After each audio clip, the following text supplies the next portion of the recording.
So what do I expect going to the Asian culture? Instead of exploring, differences, I actually expect a lot more similarities than differences. So I know that Asians are big on culture, big on respect, big on community, and I know that's the same case for Muslims as well. So I would hope to explore that, within this documentary. Jem, this is my family dinner. There's lots of special Asian cuisines here. This is Auntie Danny. This is Uncle Lux. Nice to meet you, Jem. Your uncle? Yeah. Okay, alright. My uncle, your dad. Uncle for me. Sorry, I'm taking it so wrong. Okay. What do we have here tonight, Uncle Lux? Yeah, we got rice paper roll and duck egg and sweet sticky rice with durian. Okay. Yeah. Alright, then let's start. Let's get you. Okay. You got problem now? Okay. Big problem. Okay, I can see. Yeah. Okay. Yeah, you're talking family. It's like a family gathering. Yeah. You bring your family over, you eat this. Oh, Yeah. okay. Alright. Yeah. Or when you have guests over. Yeah, us. like Yeah, you now. See? What I expect is a tight-knit community from the Muslim faith, and of course there are some bad apples in the Muslim faith, but some Asians overgeneralize that and think oh, look at these tight-knit Muslim communities, they're bad, this stuff. Yeah. And the media also plays a part of that perception as well. Yeah, the otherness perception. Yeah, the otherness perception. This is my first time eating throughout the day. I haven't drank anything throughout the day, haven't eaten anything throughout the day. The audacity to do that every day for 1 month. It blows my mind, honestly. Yeah. And actually what's interesting is there's a Quran ayah, a Quran verse that goes into what we're doing right now. So we're going into each other's cultures and exploring each other and learning about each other. Like in the Quran it writes that Allah has created you into different nations and tribes so that you may get to know one another. So we're literally, if you're feeling that right now. Oh, okay. Yeah. That's a good Yeah. And let's see how that goes. Yeah. It'll be interesting. All right. Let's go.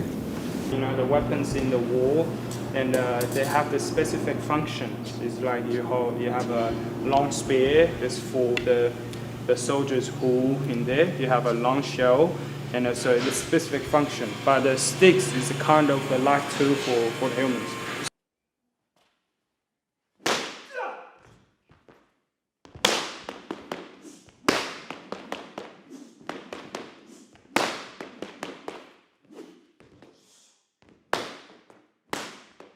I will show you the meditation is.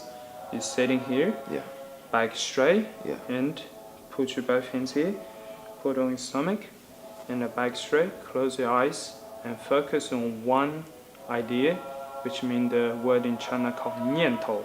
This is the only and the most focusing, concentrate idea you have, which means you start meditation already. All will be turned to make sense. Yeah, I think concentration and meditation will be highly valued nowadays, especially because we're losing our attention, we're losing our ability to focus with technology, with with social media. And with my parents as well, or with other Asians, don't associate with Muslim people. Yeah, just that stereotype of the Muslim faith. And what I want to learn is how you guys carry your daily lives. Hello. Hey, how you going, Sonny? I'm Safwan. How you going? Good. Nice to meet you.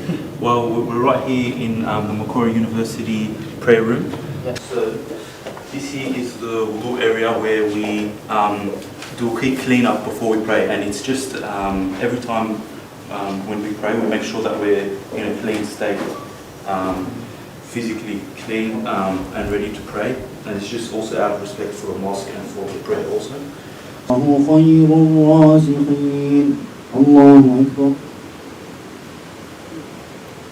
What does halal mean? Why does it feel to be halal? But in Islam, halal just means permissible. So it goes into other things in our life. For example, we have halal money, which is permissible money. For example, from a honest, hard-working job, that is permissible halal money. On the other hand, you have haram money, which would be from haram things, like, for example, drug dealing. That money isn't permissible. you guys are very tight knit, like what I anticipated as before. You guys are like, you guys put your brothers first over everything else, and it's you can either appreciate that or you can envy that, because like to an extent it's that otherness mentality where you guys like you guys put your brothers first, and not like be blurred by the media perceptions of Muslim or Islam. And you find out they're beautiful people. Yeah. They're really nice. Yeah. And you guys have like the same. It's very similar to Buddhism as well. The Asians are, you know, very open-minded, especially when it comes to their food and their cooking. So it was very, very interesting, very shocking for me, you know, to see something like baby duck eggs. Yeah. You know, that's something I would never have imagined. And obviously the earlier Asians had to be open-minded to try out something like that. And you can tell that the family structure is something very important to the Asian culture, because through that family structure, you know, these traditional foods have been able to be passed on. What I also learned was that through meditation, like meditation is actually a very general and very broad term, where it helps you with your mental health, it helps with your concentration, and it's not necessarily religious, it's also you know, improving your mental health and your focus and concentration as well. I absolutely love that the discipline aspect of martial arts is integral to the Asian culture, but there are also a lot of like new things that we learned, and I'm happy they were able to slowly bridge the gap. Do you feel more open to Asians? I don't know, do I? I feel way more open to Muslims. Alright. Yeah. I'll do those.